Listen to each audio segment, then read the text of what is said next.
ॐ श्री महाप्रज्ञ गुरवे नमः।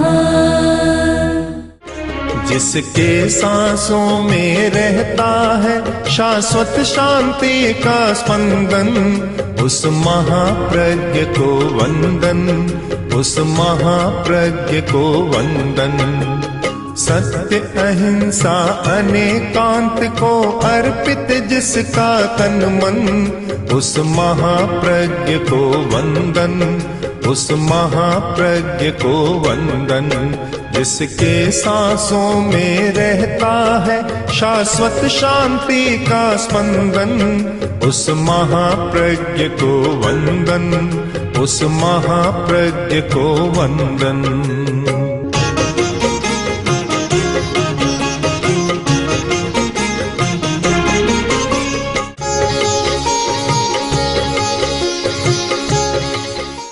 उत्तराध्ययन सूत्र में महावीर का एक वचन मिलता है, अपना सत्य में से जा, जो हमारे प्रेक्षा ध्यान का मूल आधार है।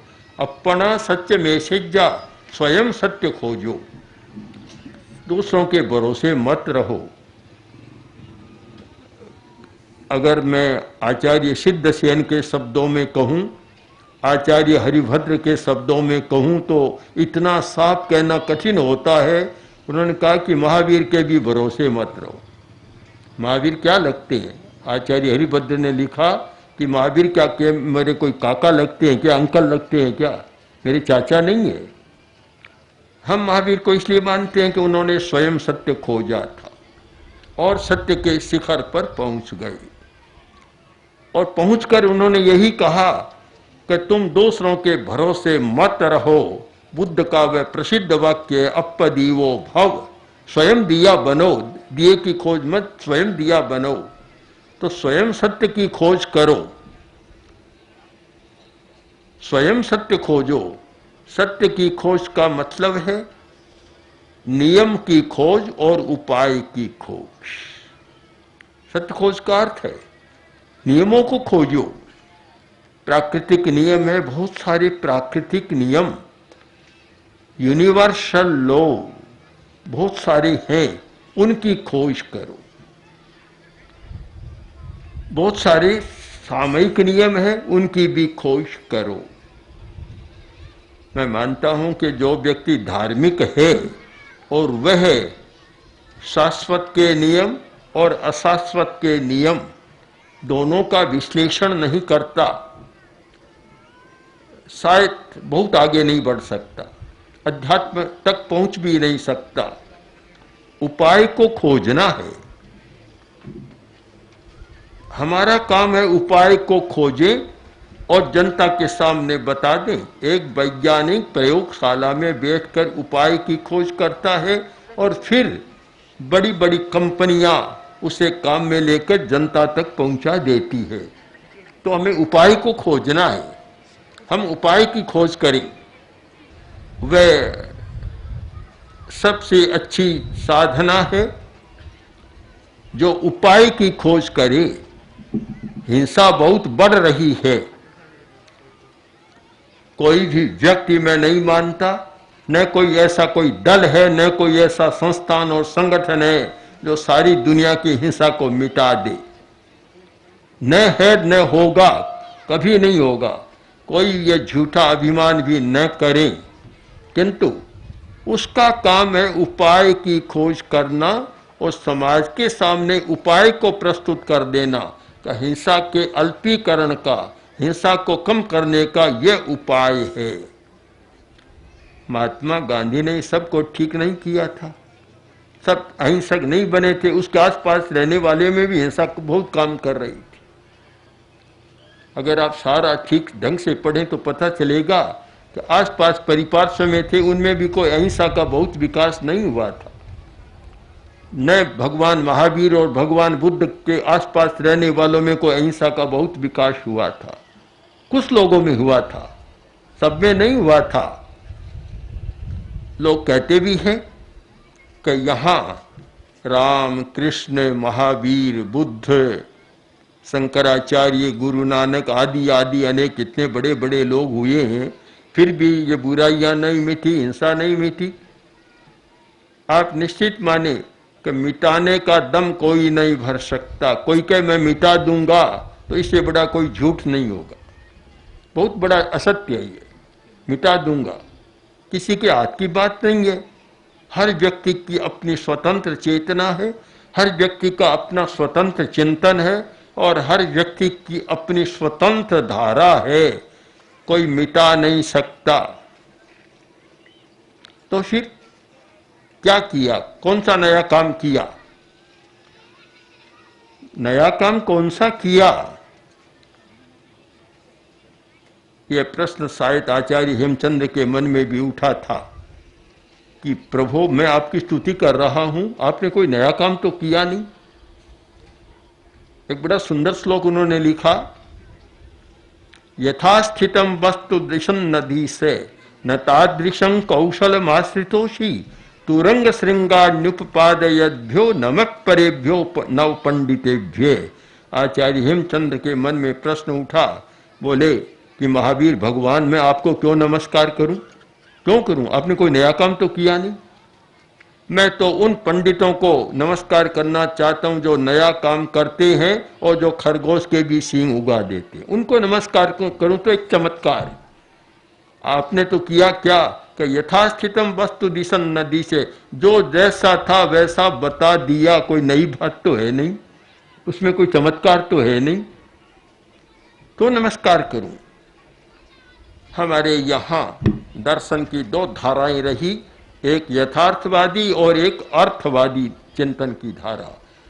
यथार्थवादी चिंतन धारा में जो जैसा है वैसा बता देना, बस इतना पर्याप्त है, रास्ता बता दिया। और जो अर्थवादी होती है उसमें ये नमक बेशवार सब लगाए जाते हैं। एक छोटी सी बात को इतने बड़े रूप में अतिशयोक्ति के साथ प्रस्तुत किया जाता है कि दुनिया को वह बहुत अच्छा लगता है। इसीलिए वर्तमान का सारे जगत का विश्लेषण करें तो यथार्थवादी लोग बहुत कम हैं, अर्थवादी दृष्टि बढ़ा चढ़ाकर अतिशयोक्तिपूर्ण बात करने वाले लोगों की भरमार है। मैंने बहुत देखा कि कभी कभी प्रासंगिक कोई काम हो जाता है, लोग उस बात को बहुत बढ़ा देते हैं, चमत्कार। मेरे सामने कुछ फिर व्यक्ति आए कि ये चमत्कार हुआ, कैसा हुआ? मैंने कहा मैं तो चमत्कार का अर्थ ही नहीं जानता, चमत्कार किसको कहते हैं, चमत्कार का अर्थ ही नहीं जानता और न चमत्कार को मानता हूं। बोले क्यों नहीं मानते, ये हुआ है? मैंने कहा सब नियम होते हैं, जो नियम को नहीं जानता उसके लिए चमत्कार है, नियम को जानता है उसके लिए कोरा नियम है।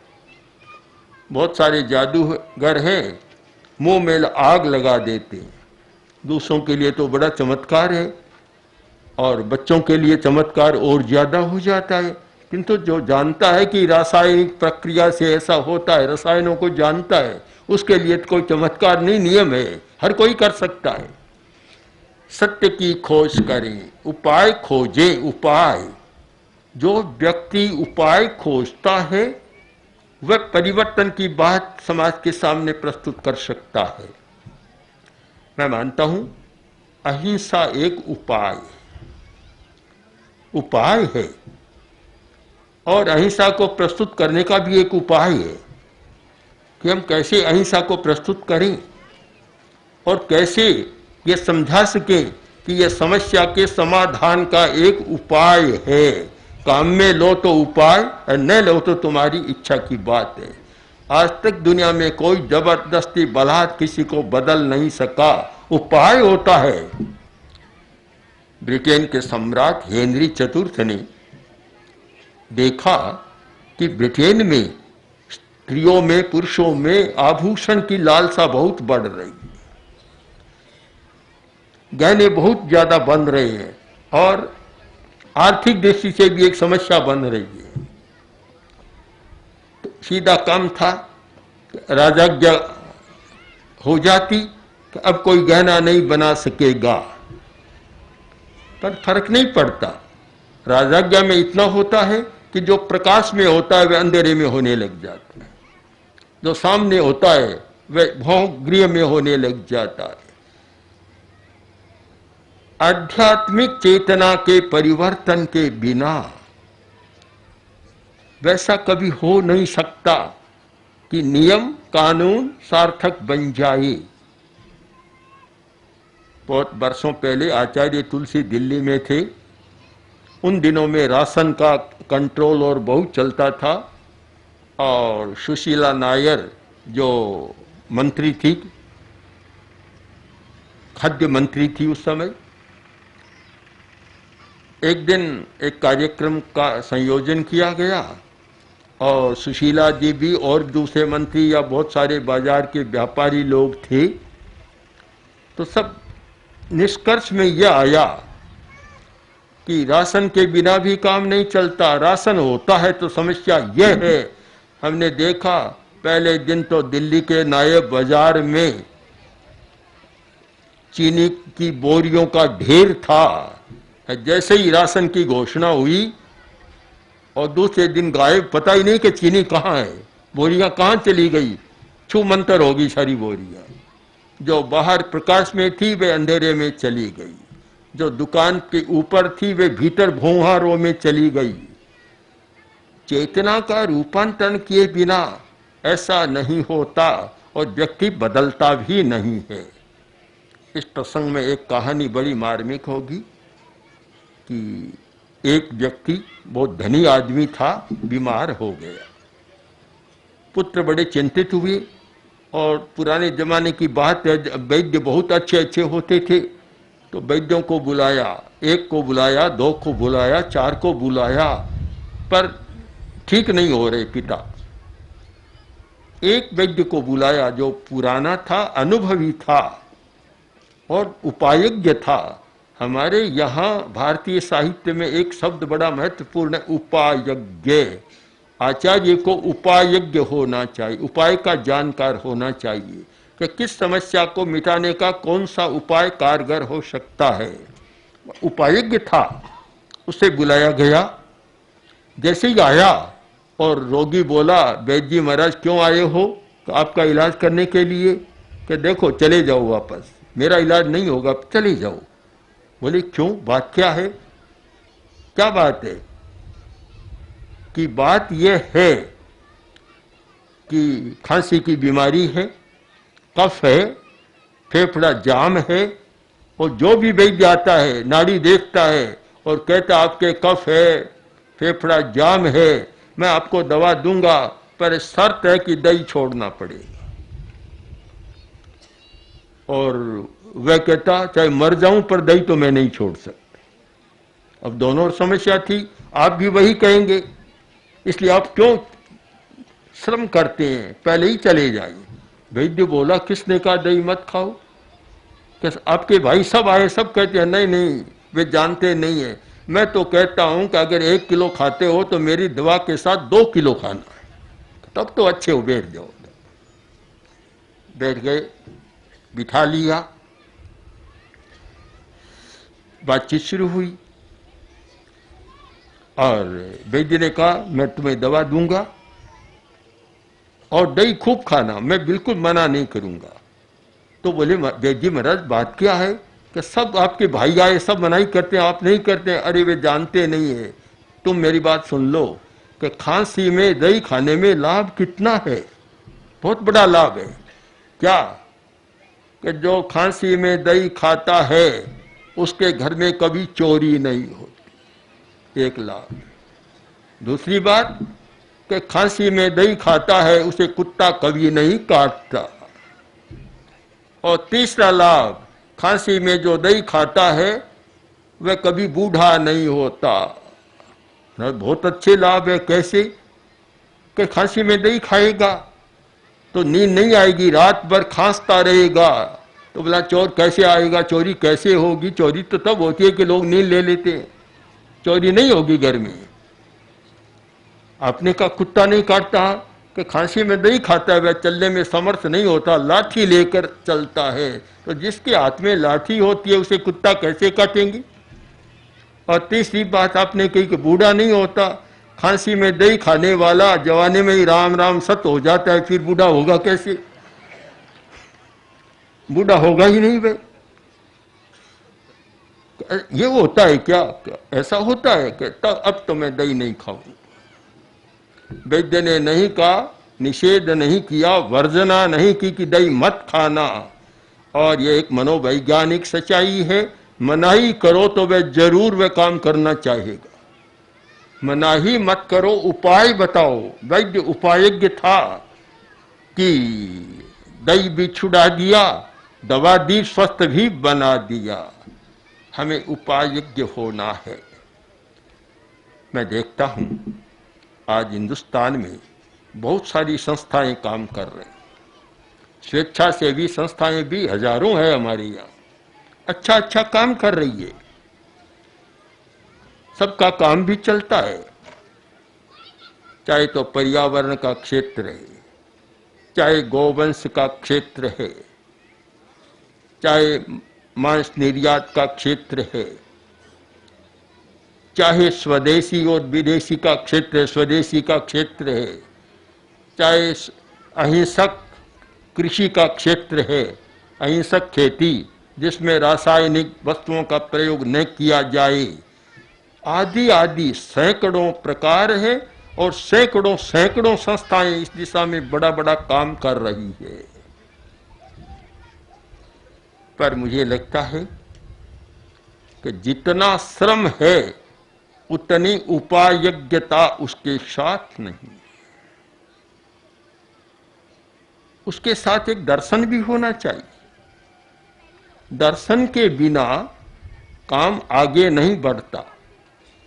राजा प्रदेशी जो संभवतः बिहार उधर का राजा था, बहुत शक्तिशाली राजा था और बिल्कुल नास्तिक विचारधारा वाला राजा था।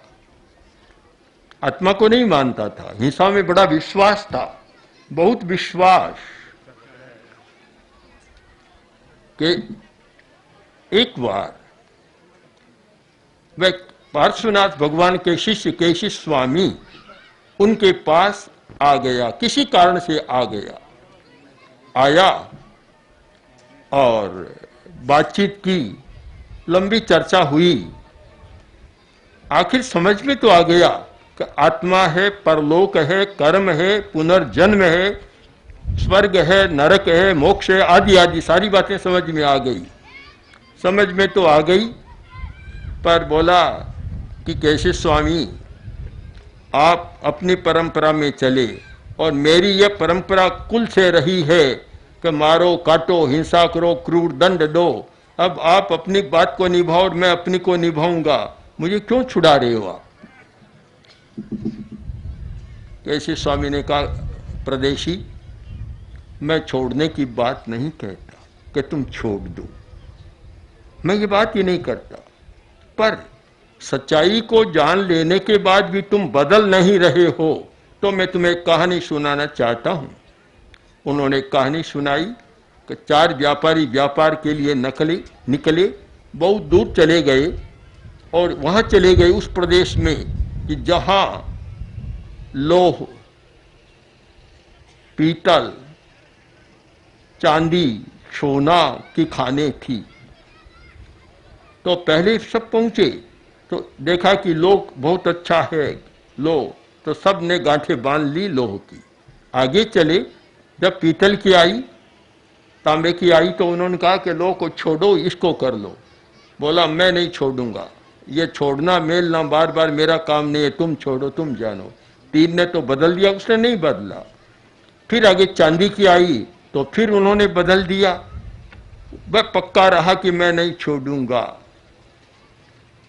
जहां चौथा क्रम आया सोने की और आगे हीरे की और दूसरी, तो उन्होंने कहा कि हीरा की खान आ गई है, तुम छोड़ दो।